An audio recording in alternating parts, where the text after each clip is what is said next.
Hai, selamat datang di Trisula Ampera.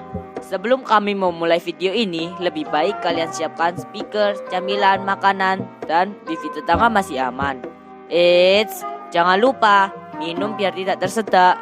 Tutup dan kunci pintu kalian supaya debt collector tidak masuk rumah kalian. Karena hutang kalian tidak ditanggung BPJS. Dan kita akan memasuki... Bentar, intronya dulu.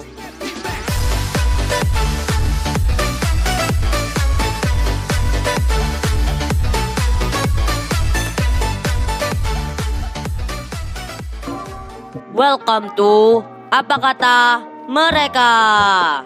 Di video kali ini kami akan menyajikan berita yang sedang hangat dan informasi tentang kepramukaan. Tentunya bukan berita abal-abal ya. Sebelum itu kami akan memberitahu apa yang akan dibahas di segmen kali ini, yaitu bagaimana pendapat mereka tentang pramuka dan pandemi yang sedang mewabah saat ini. Tanpa basa-basi, sekarang kami akan meminta pendapat dari beberapa guru dan perwakilan anggota pramuka. So, mari kita mulai video ini. Ingat, tutup pintu biar debt collector tidak curiga. Apa pendapat Anda tentang pramuka?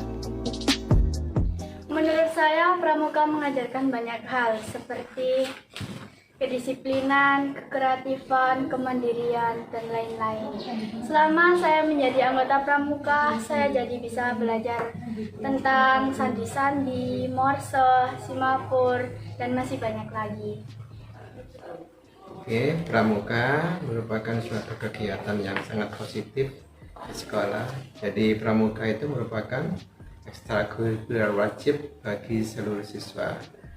Kegiatan pramuka ini sangat positif sekali karena di dalamnya itu ada pembentukan karakter, kemudian kemandirian siswa dan sebagainya. Barangkali seperti itu. Ya, pramuka Raja Muda Karana, yaitu kalau di Indonesia itu adalah kepanduan ya. Itu sebenarnya kegiatan atau organisasi kepanduan atau kemudaan, di mana peran serta muda itu sangat dibutuhkan. Tanpa ada peran serta muda, atau mungkin kalau di sekolah itu mungkin siswa, itu sangat tidak mungkin bisa dilaksanakan.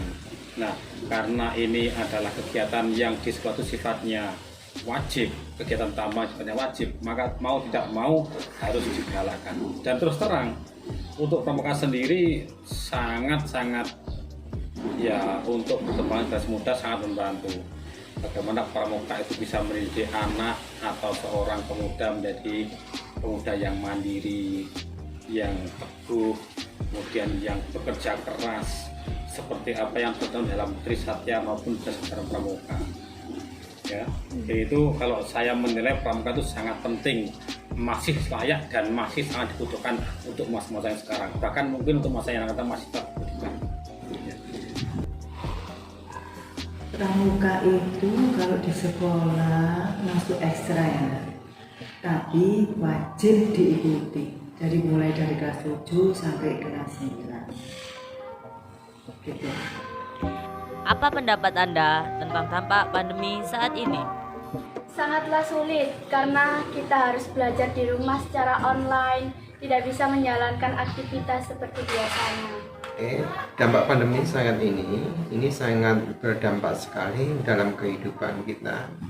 Ini merupakan banyak perilaku-perilaku baru di dalamnya, sehingga ada beberapa perilaku yang sebelumnya tidak ada, sekarang ini ada, seperti ada kebiasaan yang baik, misalnya cuci tangan, kemudian ada jaga jarak, kemudian menjaga kesehatan dengan cara memakai masker.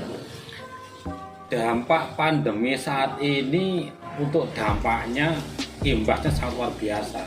Banyak sektor yang bisa dikatakan rusak atau hancur gara-gara pandemi COVID-19 ini. Kalau dalam kita sektor pendidikan, sekarang kita bisa membayangkan orang tua banyak yang mengeluh tentang pembelajaran yang sifatnya daring. orang tua mau tidak mau terjun langsung mendidik anaknya di rumah. Sedang bapak ibu sekolah juga memberikan materi yang secara tidak langsung akan sangat sulit dicerna untuk anak, oleh anak. Jangankan daring, tatap muka di kelas saja kadang-kadang banyak yang ya seperti itulah, kamu tahu sendiri.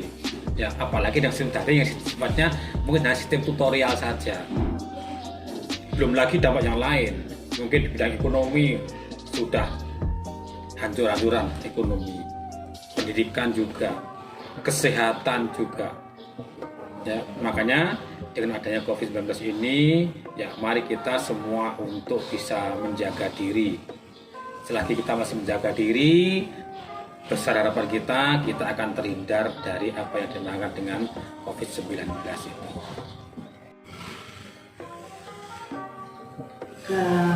Dampak pandemi saat ini dampaknya sangat jelas sangat merugikan bagi kita, karena kita tidak bisa tatap muka, terus anak-anak juga tidak bisa mengikuti dengan leluasa. Biasanya kita tatap muka, kita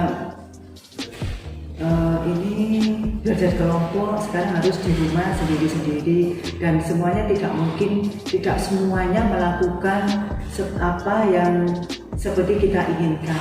Itu dampaknya yang kurang bagus ya. Nah, karena apa? Ya memang karena kondisi yang sekarang ini harus seperti ini, ya sudah kita lakukan saja sesuai dengan peraturan yang sudah ditetapkan oleh pemerintah. Apa pendapat Anda tentang daring? Sulit atau tidak? Sulit, karena setiap jaringan di wilayah masing-masing sangatlah berbeda. Hal ini dapat menyebabkan gangguan dalam proses belajar. Pembelajaran daring merupakan juga suatu kebiasaan yang baru di dalam dunia pendidikan. Kemudian masalah sulit dan tidaknya dalam pembelajaran daring sebenarnya adalah tergantung pada pribadi masing-masing. Karena ini merupakan suatu kebiasaan baru, mau tidak mau, baik itu siswa maupun sekolah harus semuanya bisa melaksanakan ini, dan semuanya harus belajar tentang teknologi, bagaimana cara menggunakan teknologi dalam pembelajaran daring. Nah, kembali ke masalah daring, sistem pembelajaran daring ya, dalam jaringan. Kalau sarana, prasarana, perangkat mencukupi, mungkin bisa terlaksana, walaupun tetap ada kendala. Tapi bagaimana bila sarana, prasarana tidak ada, perangkat tidak ada? Contoh misalnya, di suatu daerah yang tidak terjangkau oleh jaringan seluler, bagaimana bisa terjangkau? Bagaimana bisa pembelajaran daring bisa berjalan? Akan sangat sulit. Pertama itu. Yang kedua, jangan di tempat yang terpencil atau jauh, di daerah kita saja. Anak juga ada yang tidak peduli sama sekali. Misalnya sekolah sudah memberikan fasilitas pembelajaran sistem daring dengan model Google Classroom misalnya, disuruh masuk aja loh, dari kelas cuma 34 yang masuk dari bulan Agustus awal. Itu hanya 31, ada 32, ada yang 37, bahkan ada yang satu anak punya 2 atau 3 akun. Lah ini juga sangat menyulitkan. Apalagi kalau kamu tahu sendiri ya, nama-nama yang tidak jelas itu. Padahal dari awal kalau sistem ini, mari siswa gunakan nomor nama aslinya. Itu dari sekian macam, bapak guru bingung setengah mati. Ya, pernah saya sampaikan itu di grup ketua kelas itu. Sebagai teman-teman, tolong buat akun nama asli biar bapak guru nggak bingung. Masa pawing, gawing, apa itu? Namanya tidak ada itu. Ya, jadi untuk orang seperti itu. Jadi kalau kalian mungkin bisa dari awal, mungkin tidak ada masalah. Tapi yang siswa atau anak yang tidak mau mengikuti pembelajaran dari awal akan besar kesulitan. Dan di akhir kegiatan jelas kalau ada proses penilaian, jelas mereka akan sulit untuk bisa mengikuti pembelajaran selanjutnya.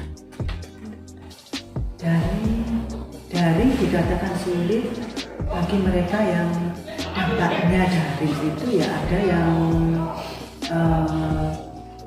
kalau memang harus sedia kuota ya, harus beli paketan yang cukup menguras uang ya dari orang tua yang usianya harus cukup paketan. Beli paketan itu harus cukup, karena setiap mapel kan harus daring ya, jadi cukup menguras biaya yang banyak. Lagian juga kondisi setiap daerah itu kan berbeda jaringannya, ada yang bagus, ada yang lemot. Kalau di kota mungkin bagus ya jaringannya, tapi kalau yang di desa-desa itu kan tidak sama. Nah, itu dampak dari COVID untuk sekarang. Apa pendapat Anda tentang new normal? Bisa dibagi menjadi dua bagian, ada sisi positif dan negatifnya.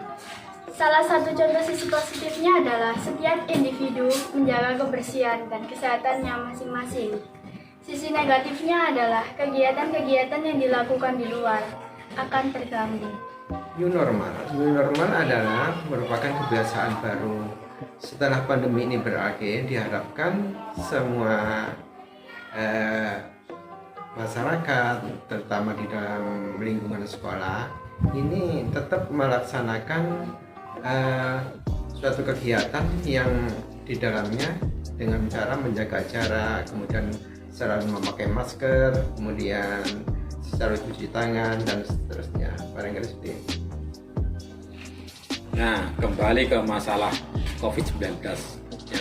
Mau tidak mau, apa yang didengungkan oleh Bapak Presiden kita, Pak Jokowi, bahwa akan ada istilah new normal. New baru, normal ya normal, jadi kehidupan yang baru. Seperti apa contohnya? Kalau kita sudah terbiasa ke sekolah dengan teman-temannya guyon, saling berdekatan, ya, kemudian mohon maaf juga kadang-kadang saat di kantin atau minum, makan dan sebagainya saling incip sana incip sini tanpa menjaga kesehatan, tanpa cuci tangan. Nah, sekarang itu harus dirubah total. Yang bisa berubah siapa? Diri kita sendiri. Ya, diri kita sendiri. Tanpa kita mau merubah, siapa lagi nanti yang akan berubah? Tidak akan bisa. Waktu guru tidak mungkin, sekolah tidak mungkin. Sekolah hanya bisa menyediakan fasilitas, cuci tangan disediakan wastafel banyak. Ya, dari awal masuk. Mungkin pengurangan suhu termogan kita siapkan. Kebersihan dijaga. Duduk seperti itu, berjarak dan sebagainya. Mau tidak mau kita harus ikut aturan itu. Dan kalau sudah melekat, namanya aturan sudah melekat, tanpa dipaksa pun kita sudah terbiasa nanti. Meskipun pada awalnya berat, jelas berat. Suruh duduk berjarak. Satu kelas biasanya isinya 34, 36, jadi separuh misalnya. Ya kan, kemudian tidak bisa efektif. Tapi mau tidak mau kita harus berdampingan dengan apa yang namanya virus COVID-19. Jelas itu. Ya. Nah, sekarang bagaimana cara kita menanggulanginya? Banyak mungkin tutorial di YouTube atau himbauan dari tenaga medis, bagaimana kita cara menanggulangi itu, ya banyak. Nah, untuk olahraga sendiri, ya tetap kalian harus berolahraga, jaga kesehatan kalian, jaga imun tubuh kalian, tingkatkan imun tubuh kalian. Tanpa kamu bisa menekan imun tubuh, akan mudah sekali kalian terkena penyakit. Tidak hanya COVID-19, penyakit yang lain. Intinya itu, kuatkan imun kalian. Ya, buat suasana itu yang fresh, yang segar. Ya, sekali lagi, mau tidak mau kita harus hidup baru ini berdampingan dengan COVID-19. Mudah-mudahan new normal segera, pandemi segera berakhir, kita